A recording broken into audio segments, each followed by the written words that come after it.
Hello friends, എല്ലാവർക്കും നമസ്കാരം. നിങ്ങൾ ഏവരും കാത്തിരിക്കുന്ന അലീനയുടെ നാളത്തെ വിശേഷത്തിലേക്ക് എല്ലാ കൂട്ടുകാർക്കും സ്വാഗതം. എല്ലാവർക്കും നല്ലൊരു ശുഭരാത്രിയൊക്കെ നേർന്നുകൊണ്ട് നമുക്ക് നാളത്തെ സൂപ്പർ ഹിറ്റ് വിശേഷത്തിലേക്ക് കടക്കാം. അതിനു മുമ്പായിട്ട് ആരെങ്കിലും നമ്മുടെ ഈ ചാനൽ ആദ്യമായിട്ട് കാണുന്നുണ്ടെങ്കിൽ ഇതുവരെ സബ്സ്ക്രൈബ് ഒന്നും ചെയ്തു വെച്ചിട്ടില്ലെങ്കിൽ തീർച്ചയായിട്ടും ഒന്ന് സബ്സ്ക്രൈബ് ചെയ്തു വെച്ചോളൂ കേട്ടോ. അതിനോടൊപ്പം മാക്സിമം എല്ലാവരും നമ്മുടെ വീഡിയോ ഇഷ്ടപ്പെടുന്നുണ്ടെങ്കിൽ ഒരു ലൈക്കും ഒരു ഹൈപ്പൊക്കെ അടിച്ചിട്ട് വീഡിയോ കാണാൻ വേണ്ടി ശ്രമിക്കണം. ഞാൻ പറഞ്ഞു ബോറാക്കുന്നില്ല, നേരെ വിശേഷത്തിലേക്ക് തന്നെ കിടക്കുകയാണ്. അത് നമ്മുടെ അലീനയെ കാണാൻ വേണ്ടി മനു വന്ന ആ ഒരു സീനാണല്ലോ നമ്മൾ ലാസ്റ്റ് ഭാഗമായിട്ട് കണ്ടത്. അങ്ങനെ അലീനയെ കാണാനായിട്ട് നമ്മുടെ മനു കാര്യങ്ങളൊക്കെ തിരക്കി കഴിഞ്ഞപ്പോഴത്തേക്കും ആകപ്പാടെ മൊത്തത്തിൽ ഒരു ചേഞ്ച് ഉണ്ട്. പക്ഷെ ചേഞ്ച് വരാത്തത് വൈജയന്തിക്ക് മാത്രമാണ്. വൈജയന്തി മാത്രം അടങ്ങിയിട്ടില്ല എന്ന് നമ്മുടെ അലീന പറഞ്ഞപ്പോഴത്തേക്കും അങ്ങനെയാണ് ചില മനുഷ്യരെ കാട്ടുമൃഗങ്ങളെ പോലെയാണ്. അവരെ ആരൊക്കെ തളയ്ക്കാൻ ശ്രമിച്ചാലും അടങ്ങത്തില്ല. അവരങ്ങനെയാണ്. അത് ആരൊക്കെ ശ്രമിച്ചാലും അവര് ചെറുപ്പത്തിൽ കിട്ടിയ കുറച്ച് സ്വഭാവങ്ങളൊക്കെ കാണും. അത് ഒരിക്കലും തൂത്താലും പാച്ചാലും പോകത്തില്ല. അത് മൃഗങ്ങളെ പോലെ ആയിരിക്കും ചില മനുഷ്യര് എന്നിങ്ങനെ പറയാണ്. അപ്പൊ ഇത് കേട്ട് കഴിഞ്ഞപ്പോഴത്തേക്കും നമ്മുടെ അലീന പറഞ്ഞു, അല്ല മനുവേട്ടൻ ജോലിക്ക് പോകാൻ വേണ്ടി തുടങ്ങുകയല്ലായിരുന്നോ? എന്നാ പിന്നെ വെച്ച് താമസിപ്പിക്കണ്ട, മനുവേട്ടൻ പൊക്കോ, മനുവേട്ടൻ എറണാകുളത്ത് വരെ ചെല്ലാനുള്ളതല്ലേ, തിരിച്ചു വന്നതല്ലേ, എന്നാ പൊക്കോ എന്ന് പറഞ്ഞപ്പോഴത്തേക്കും ഇനിയിപ്പം അടുത്ത ആഴ്ച പോയാലോ എന്നാ ഞാൻ ആലോചിക്കുന്നത്. നിനക്ക് പനിയൊക്കെ അല്ലേ, അപ്പൊ കാര്യം എന്താണെന്നൊക്കെ അറിയാതെ പോയിട്ട് കാര്യമില്ല. ഇപ്പോഴത്തെ പനി സൂക്ഷിക്കണം. അപ്പൊ അതുകൊണ്ട് ഞാൻ ഇപ്പൊ പോകുന്നില്ല എന്ന് പറയുമ്പോ, അയ്യോ മനുവേട്ട, എനിക്ക് വേറെ പ്രശ്നമൊന്നുമില്ല, രോഹിത്തിന്റെ ചെറിയൊരു പനി എനിക്ക് പകർന്നെന്ന് മാത്രമേ ഉള്ളൂ, അതുകൊണ്ട് പേടിക്കാനൊന്നും ഇല്ല എന്ന് പറഞ്ഞപ്പം, സാരമില്ല, ഞാനിപ്പോ പോകുന്നില്ല, തൽക്കാലം ഞാനിപ്പോ പോകുന്നില്ല. ഞാന് എന്താന്ന് വെച്ചിട്ടുണ്ടെങ്കിൽ ഞാൻ പറയാം, ഞാൻ എന്താണെന്ന് വെച്ചാൽ ഞാൻ ചെയ്തോളാം, ബാക്കി കാര്യങ്ങളൊക്കെ ഞാൻ നോക്കിക്കോളാം. ഏതായാലും നിനക്കിവിടെ സ്വസ്ഥതയും സമാധാനവും ഒക്കെ ഉണ്ടല്ലോ. പിന്നെ സ്വസ്ഥതയും സമാധാനവും ഉണ്ടോന്നോ? എനിക്ക് സ്വസ്ഥതയും സമാധാനം മാത്രമേ ഇവിടെ ഉള്ളൂ. എന്റെ സഹോദരങ്ങളുടെ സ്നേഹം അത് ഏറെക്കുറെയൊക്കെ ഞാൻ അനുഭവിച്ചുകൊണ്ടേയിരിക്കുക. ഒരിക്കലും എനിക്ക് കിട്ടില്ല എന്ന് ഓർത്ത ആ ഒരു അച്ഛന്റെ സ്നേഹം, അതുപോലെ സഹോദരങ്ങളുടെ സ്നേഹം, അതൊക്കെ എനിക്കിപ്പം വാരിക്കോരി കിട്ടിക്കൊണ്ടിരിക്കുകയല്ലേ അച്ഛാ. അപ്പം അതൊക്കെ ഞാനിപ്പോ അനുഭവിച്ചുകൊണ്ടിരിക്കുക, അതൊക്കെ ഞാനിപ്പോ ആസ്വദിച്ചുകൊണ്ടിരിക്കുകയാണ്. അച്ഛാ നല്ല സോറി മനുവേട്ട. അപ്പൊ അതുകൊണ്ട് എനിക്ക് മനസ്സിന് നല്ല സുഖവും സന്തോഷവും മാത്രമേ ഉള്ളൂ. എന്തോ എൻ്റെ ബ്രിജിത്തമ്മ എന്നെ പഠിപ്പിച്ചു തന്ന ഓരോ കാര്യങ്ങളും ഞാൻ ചെയ്യുന്നുണ്ട്. അതൊക്കെ നല്ല രീതിയിൽ തന്നെ വിജയത്തിലേക്ക് പോകുന്നുണ്ട്. ഉടനെ തന്നെ ചിലപ്പം അമ്മയും ഒരു ദിവസം ഇതൊക്കെ അറിയുമ്പം ക്ഷമിക്കുമായിരിക്കും, പൊറുക്കുമായിരിക്കും. ഇനിയിപ്പം അമ്മ ക്ഷമിച്ചില്ലേലും പൊറത്തില്ലേലും എനിക്ക് കുഴപ്പമില്ല. എനിക്ക് എൻ്റെ സഹോദരങ്ങളെ കിട്ടിയില്ലേ. ഞാൻ ഏറ്റവും കൂടുതൽ പേടിച്ച, എന്നെ ഏറ്റവും കൂടുതൽ വെറുക്കുമെന്ന് വിചാരിച്ച ഒരച്ഛനെ എനിക്ക് സ്വന്തമായിട്ട് കിട്ടിയില്ലേ. എനിക്ക് അതിൽ മതി, അത് മതി. ഈ ജന്മത്തിൽ ഞാൻ ചെയ്ത കഴിഞ്ഞ ജന്മത്തിൽ ഞാൻ ചെയ്ത എന്തൊക്കെയോ പുണ്യമാ എൻ്റെ ഈ പറയുന്ന സഹോദരങ്ങളും അച്ഛനും ഒക്കെ എനിക്ക് എന്നൊക്കെ പറയുകയാണ്. അപ്പം അലീനയുടെ തലയിൽ ഇങ്ങനെ തടവിയിട്ട്, നീ പേടിക്കൊന്നും വേണ്ട, നിന്നെ ആരൊക്കെ കൈവിട്ടാലും ആരൊക്കെ കൈ ഒഴിഞ്ഞാലും നിന്റെ കൂടെ എന്നും ഞാൻ ഉണ്ടായിരിക്കും. ആ ഒരു വാക്ക് എനിക്ക് തരാൻ ഇപ്പൊ പറ്റത്തുള്ളൂ. കാരണം ബാക്കി നിന്റെ കയ്യിലാണല്ലോ കാര്യങ്ങളൊക്കെ എന്നൊക്കെ ഇങ്ങനെ പറഞ്ഞു. ഏതായാലും ഈ ഒരു സമയത്ത് ഞാനേ പോയി എല്ലാവരെയും ഒന്ന് കാണട്ടെ. ഇവിടെ ഇനിയിപ്പം ആരാ ഉള്ളത് എന്ന് ചോദിച്ചപ്പോഴത്തേക്ക് ഇവിടെ രോഹിത്തുണ്ട്, പിന്നെ വൈജാമേടം ഉണ്ടെന്ന് പറഞ്ഞപ്പം നിന്റെ വൈജാമേടത്തിനൊന്ന് കണ്ട് ഞാൻ സംസാരിക്കട്ടെ. അതേ പിന്നെ മനുവേട്ട, വേറൊന്നും കൂടുതൽ സംസാരിക്കാനായിട്ട് പോവണ്ട കേട്ടോ. വേറെ മൂഷിച്ചിലൊന്നും തോന്നരുത്, വേറൊന്നും സംസാരിക്കാൻ പോവണ്ട. വെറുതെ എന്തിനാ മേഡത്തിന് എരിവ് കയറ്റി? എരിവ് കയറ്റാനോ? ഞാൻ എന്ത് എരിവ് കയറ്റാനോ? ഞാൻ ആരെയും എരിവ് കയറ്റാറൊന്നുമില്ല. സത്യം സത്യമായിട്ട് പറയും, അത്ര മാത്രമേ ഉള്ളൂ എന്ന് പറഞ്ഞപ്പോഴത്തേക്കും, ആയിക്കോട്ടെ, സത്യമായിട്ട് ഞാൻ പറഞ്ഞോളാം. അല്ല, മനുവേട്ട പറഞ്ഞോ, അതിന് പ്രശ്നമൊന്നുമില്ല. പക്ഷേ ചുമ്മാ എരിവ് കയറ്റി അവിടെ ഇവിടെയൊക്കെ എന്തെങ്കിലുമൊക്കെ പറഞ്ഞുണ്ടാക്കണ്ട. മേഡത്തിന്റെ അവസ്ഥ ഇപ്പം വല്ലാത്തൊരവസ്ഥ തന്നെയാണ്. കാരണം ഭർത്താവും മക്കളും ഒക്കെ നഷ്ടപ്പെട്ട് നിൽക്കുന്ന ഒരവസ്ഥ. സ്വന്തം അഭിപ്രായങ്ങൾ കേൾക്കാതെ ഭർത്താവ് വേറൊരു വഴിക്ക്, അതുപോലെ സ്വന്തം അഭിപ്രായങ്ങൾക്ക് ഒരു വിലയും നൽകാത്ത മക്കള്. അപ്പൊ അതിൽ നിന്നൊക്കെ ഒരുപാട് എന്താ പറയുക, ഒരുപാട് ദുരന്തം പോലെ തന്നെയാണ് ഇപ്പം മേഡം അതിനെയൊക്കെ നോക്കി കാണുന്നത്. എന്നെ സ്നേഹിക്കുന്നത് ഒരിക്കലും മേഡത്തിന് സഹിക്കാൻ പറ്റില്ല. മക്കൾ എന്നെ സ്നേഹിക്കുന്ന ഒരിക്കലും മേഡത്തിന് കാണാൻ പറ്റില്ല. ഭർത്താവോ എന്നെ അംഗീകരിച്ചു കഴിഞ്ഞു, ഞാൻ മകളാണെന്ന് അംഗീകരിച്ചു കഴിഞ്ഞു എന്നൊക്കെ പറഞ്ഞാലും വേറെ എന്തോ ഒരു ബന്ധമാണ് എന്നൊക്കെ ഓർത്താണ് മേഡം ഇരിക്കുന്നത്. അപ്പൊ അതുപോലെ തന്നെയാണ് ഇപ്പം നമ്മുടെ എന്റെ സഹോദരങ്ങൾ എന്നോട് അടുത്തപ്പോഴത്തേക്കും അമ്മയോട് അകലം പാലിക്കുകയാണ്. അപ്പം ആ ഒരു വിഷമവും ബുദ്ധിമുട്ടും മാനസിക ബുദ്ധിമുട്ടൊക്കെ ധാരാളം അനുഭവിച്ചുകൊണ്ടിരിക്കുന്ന ഈ സമയത്ത് വെറുതെ വേണ്ടാട്ടോ ഒന്നും അമ്മയെ പറഞ്ഞ് വേദനിപ്പിക്കണ്ട എന്നൊക്കെ ഇങ്ങനെ പറയുകയാണ് കേട്ടോ. ഞാൻ പറഞ്ഞു, ഇല്ലടി, നിന്റെ അമ്മേനെ ഞാൻ വേദനിപ്പിക്കാൻ പോകുന്നില്ല എന്ന് പറഞ്ഞപ്പോ, എന്റെ പൊന്നും ഒന്നും മിണ്ടാതിരിക്കുക, എന്റെ അമ്മ എന്നൊന്നും പറയല്ലേ മനുവേട്ടാ, അതൊക്കെ കേട്ട് കഴിഞ്ഞാൽ ഉണ്ടല്ലോ എന്ന് പറഞ്ഞപ്പോഴത്തേക്കും, അല്ല എന്നാണെങ്കിലും അറിയാൻ പോകുന്നൊരു സത്യമല്ലേ അത്, പ്ലീസ് മനുവേട്ട ഇപ്പൊ അതൊന്നും പറയല്ലേ മനുവേട്ട. എന്നാ പിന്നെ ഞാൻ ഇറങ്ങട്ടെ. സമയത്ത് ആഹാരം കഴിക്കണം, സമയത്ത് മരുന്ന് കഴിക്കണം, ആവശ്യത്തിലേറെ സമയത്ത് റെസ്റ്റ് എടുക്കണം. വെറുതെ പനി മാറി എന്നും പറഞ്ഞുകൊണ്ട് അടുക്കളയിൽ പോയി കിടന്ന് പണിയൊന്നും ചെയ്യരുത്. ഇപ്പൊ നിന്നെ സഹായിക്കാൻ നിന്റെ സഹോദരങ്ങളോടൊന്ന് നീ തന്നെയല്ലേ പറഞ്ഞത്, അപ്പൊ കാര്യങ്ങളൊക്കെ നോക്കിക്കോണം എന്നൊക്കെ പറഞ്ഞ് നമ്മുടെ മനു അവിടെ നിന്ന് ഇറങ്ങാണ്. അപ്പം മനു അവിടെ നിന്ന് ഇറങ്ങിയ ഒരു സമയത്ത് വൈജ അവിടെ ഉണ്ട്. അപ്പൊ വൈജ അവിടെ നിൽക്കുകയാണ്. അപ്പം മനു സത്യത്തിൽ വൈജയെ മൈൻഡ് ചെയ്യാതെ അങ്ങ് പോകാൻ വേണ്ടിയുള്ള ഒരു തയ്യാറെടുപ്പാണ് കേട്ടോ. പറഞ്ഞിട്ട് കാര്യമില്ല. പിന്നെ എന്തിനാണ് വൈജയോട് വീണ്ടും മറ്റേ പോത്തിനോട് വേദം ഓതുന്ന പോലെ വേദം ഓതിയിട്ട് കാര്യമില്ല എന്നൊക്കെ അറിയാം. അപ്പൊ അതുകൊണ്ടാണെന്ന് തോന്നുന്നു. അപ്പൊ മൈൻഡ് ചെയ്യാതെ അങ്ങനെ പോവാണ്. അപ്പൊ മൈൻഡ് ചെയ്യാതെ പോകുന്ന ഈ ഒരു സമയത്ത് നമ്മുടെ വൈജ, അതെ മനു, ആ നീ നിന്റെ ആരെ കാണാൻ ഇവിടെ വന്നത്? നിന്റെ എന്തോ ഒരു രീതിയിൽ ഇങ്ങനെ സംസാരിക്കുകയാണ് കേട്ടോ. എന്താ പറയാ, ഇഷ്ടമില്ലാത്ത രീതിയിൽ ഇങ്ങനെ സംസാരിക്കുകയാണ്. അലീനയെ എന്തോ വൃത്തികെട്ട ഒരു രീതിയിൽ ഇങ്ങനെ സംസാരിക്കുകയാണ്. നീ നിന്റെ മറ്റവളെ കാണാൻ വന്നതല്ലേ എന്നുള്ള രീതിയിലാണ് ചോദിക്കുന്നത്. അപ്പൊ ഇത് കേട്ടപ്പോ തന്നെ, എന്താ ആന്റി ഇത്രയ്ക്ക് തരം താഴ്ന്ന ആന്റി സംസാരിക്കുന്നത്? ഞാനിവിടെ വന്നത് അലീനയെ കാണാനാണ്. അതിനിപ്പോ എന്താ പ്രശ്നം ഇരിക്കുന്നത്? അലീന ഇവിടെ കൊണ്ടാക്കിയത് ആരാ? ഞാനല്ലേ അലീന ഇവിടെ കൊണ്ടാക്കിയത്. അവളെ കൊണ്ടാക്കിയതും അതുപോലെ അവളുടെ എല്ലാ കാര്യങ്ങൾക്കും ഉത്തരവാദിത്തമായിട്ട് ഞാനല്ലേ നിന്നത്. അപ്പൊ അവൾക്കൊരു പ്രശ്നം വന്നു കഴിഞ്ഞിട്ടുണ്ടെങ്കിൽ ഞാൻ വരണ്ടേന്ന് ചോദിക്കുമ്പോൾ, ഓ ആ പ്രശ്നത്തിന് മാത്രമാണോ നീ വന്നത്? പലതും ഞാൻ അറിയുന്നുണ്ട്. അതെ, നീ നിന്റെ വീട്ടിൽ ചെന്ന് കമലയിടത്തിയോടും ശിവേട്ടനോടൊക്കെ പറയുന്ന കേട്ടു. നീ എന്തോ അവളെ വിവാഹം കഴിക്കാൻ പോവുകയാണെന്ന്. അപ്പൊ എങ്ങനെയാടാ നിന്റെ മറ്റവളാകാതിരിക്കുന്നത്?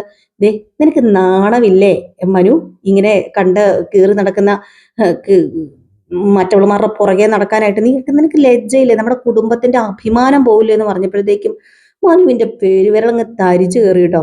കാരണം അഭിമാനം എന്നൊക്കെ പറയുന്ന സാധനം എന്താണെന്ന് നമ്മുടെ വൈജയ്ക്ക് അറിയത്തില്ല.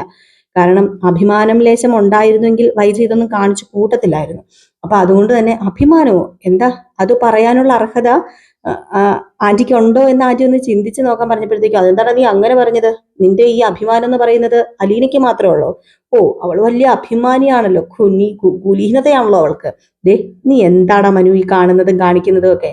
ഇവിടെ ഉള്ളവരെ എല്ലാവരെയും അവള് വശത്താക്കി വെച്ചിരിക്കുകയാണ്. അവൾ എന്റെ ആങ്ങളമാരെ വശത്താക്കി, ലാസ്റ്റ് ദേ ഇപ്പൊ രോഹിത്തിനെ വശത്താക്കി, ബബിതയെ വശത്താക്കി, നിന്നെ വശത്താക്കി, അതുപോലെ എന്നെ വശത്താക്കാൻ എന്ന് ആരും വിചാരിക്കേണ്ട. അതൊന്നും ഒരിക്കലും നടക്കാൻ പോകുന്ന കേസല്ല. ഇവള് കൂടിപ്പോയിട്ടുണ്ട് 1-2 മാസം ഈ വീട്ടിൽ കാണും. അത് കഴിഞ്ഞാലേ ഇവൾ ഈ വീട്ടിൽ കാണത്തില്ല. ഇവള് ഞാൻ അധികകാലം ഇവിടെ വെച്ച് പൊറപ്പിക്കത്തില്ല. അത് നീ ഓർത്തോ. അതിനു മുമ്പ് നീ കെട്ടിക്കൊണ്ടുപോകില്ലേ, അങ്ങ് കൈതക്കല് നീ കെട്ടിക്കൊണ്ടുപോകാൻ നോക്കിക്കോന്ന് പറയുമ്പോൾ, അതിനിപ്പം ആന്റിയുടെ അവകാശവും അധികാരവും ആന്റിയുടെ സമയം കുറിക്കലൊന്നും വേണ്ടല്ലോ. അവളെ എനിക്ക് എപ്പോ കൊണ്ടുപോകാൻ തോന്നുന്നു ചിലപ്പോൾ ഞാൻ അപ്പൊ കൊണ്ടുപോയെന്നൊക്കെ ഇരിക്കും. അതിനിപ്പോ ആന്റി ഇങ്ങനെ കിടന്ന് പറഞ്ഞിട്ട് ഒരു കാര്യമില്ല. എനിക്ക് കൊണ്ടുപോകാൻ തോന്നുമ്പോൾ ഞാൻ കൊണ്ടുപോകും എന്ന് തന്നെ പറയാണ്. അപ്പൊ ഇതൊക്കെ കേട്ട് കഴിഞ്ഞപ്പോഴത്തേക്കും നമ്മുടെ വൈജയ്ക്ക് വീണ്ടും കലി വന്നിട്ട്, വെറുതെ അല്ലടാ ദേ കവലയിടത്തി ഓരോന്ന് നിന്നെ കുറിച്ച് പറയുന്നത്. ചെല്ല്, താലി കെട്ടി സ്വീകരിക്കും.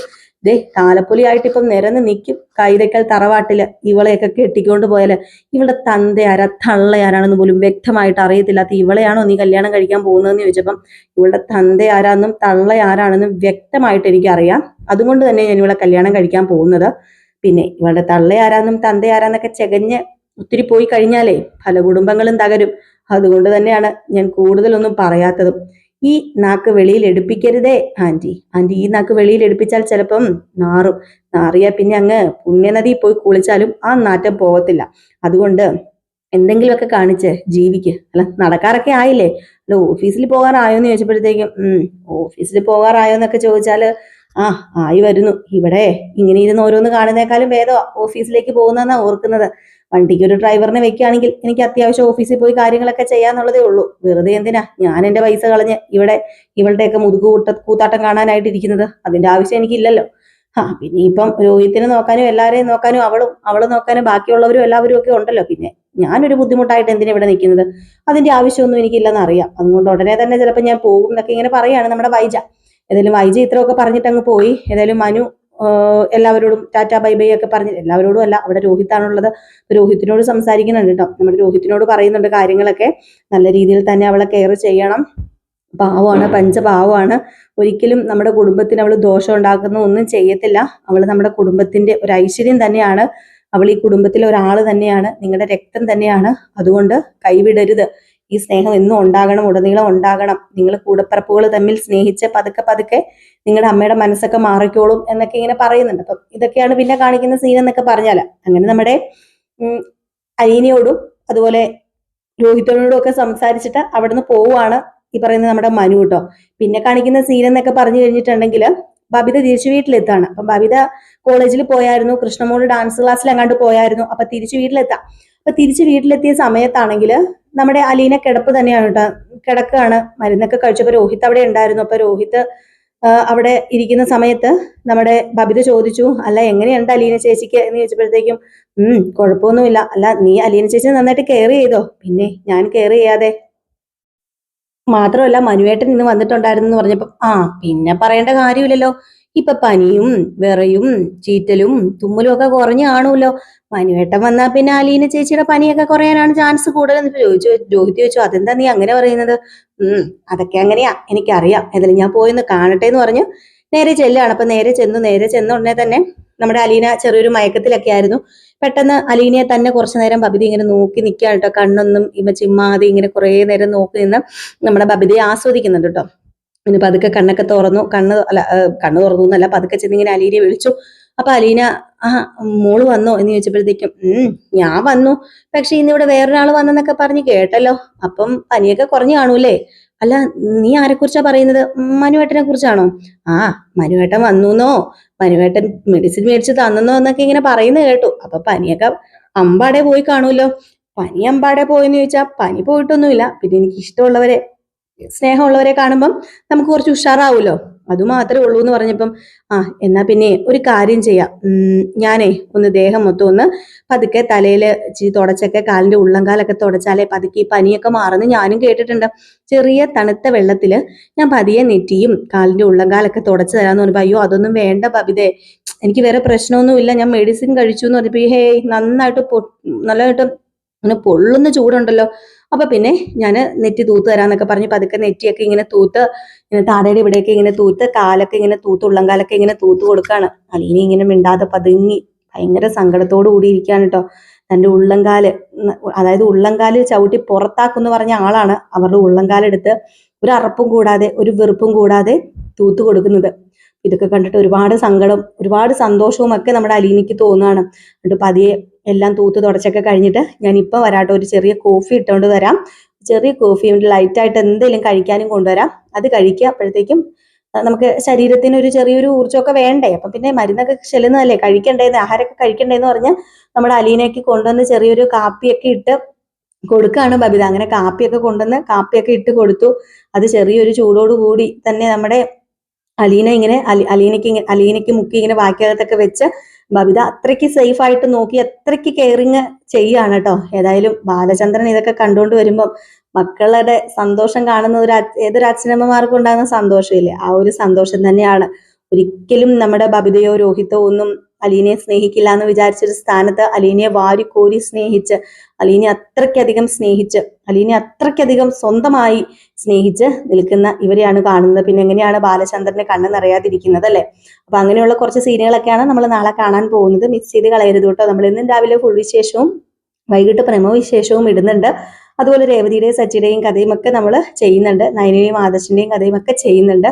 അപ്പൊ എല്ലാവരും സപ്പോർട്ട് ചെയ്യുക. വീണ്ടും നിങ്ങളുടെ ഈ സ്നേഹവും സപ്പോർട്ടും ഒക്കെയാണ് നമുക്ക് വീഡിയോ ചെയ്യാനുള്ള പ്രചോദനം എന്ന് പറയുന്നത്. അപ്പൊ നിങ്ങളുടെ സ്നേഹവും സപ്പോർട്ടും ഇനിയും ഉണ്ടാകുമെന്ന പ്രതീക്ഷയോട് കൂടി തന്നെ നിർത്തുന്നു. നെക്സ്റ്റ് വീഡിയോ ആയിട്ട് കാണാം. അപ്പൊ ലൈക്ക് ചെയ്യാനും ഹൈപ്പ് ചെയ്യാനും മറക്കരുത്. Tata bye bye.